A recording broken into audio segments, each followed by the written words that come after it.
So when we got Xboss, it come to us on a trolley, no running gear in it, just the hang-on panels were there. It had been gapped, but we had to get it a lot better. The part of this car is very much detail. Everything about this car is detail. So we've done the prep work for the body to put the paint on, primed it. But before that, we've laid all the panels onto the car, got them moving into their positions, and added a bit of weight into the car so we got all our correct gaps.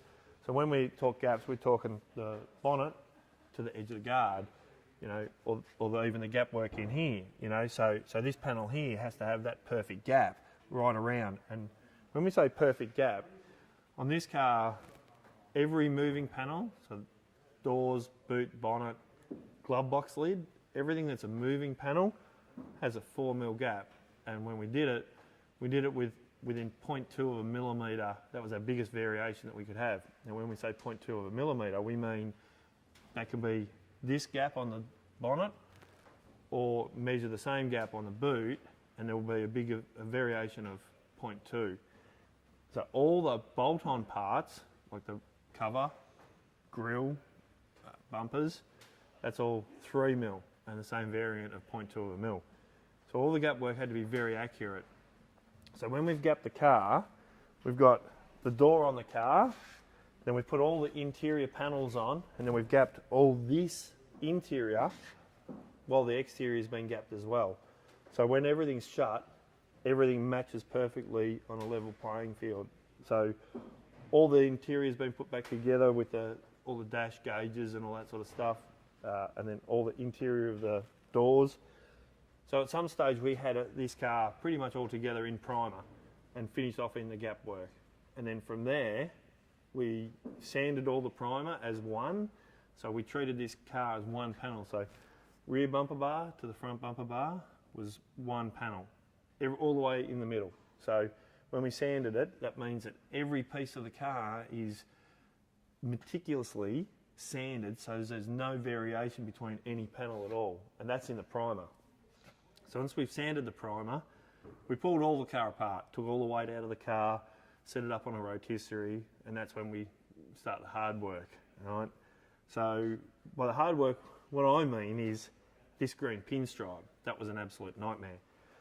What we've had to do is assemble the car after all the interior's been rubbed. Everything's rubbed, ready to paint, so that everything's prepped. Inside, outside, everything's prepped. So there's no stopping us once we start painting. So we hang the doors back on and put the bonnet back on, and then we painted a fairly wide green pinstripe. So it's about 3 swipes of the gun. So we're talking about 300mm of green paint on the car.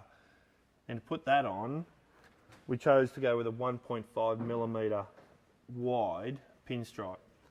So then we move that from up here and pull that the full distance in one stroke.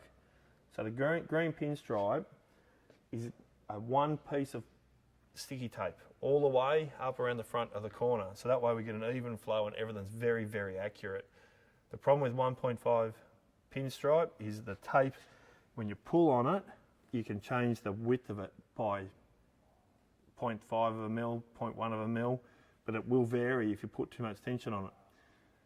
So just to do the top pinstripe, to get the tape on it ready to put the colour on, there's about 4 days worth of work just to do the green pinstripe on the top, because it takes that long to get the accurate, you know, and once you get one side right, then you're going to make the other side exactly the same.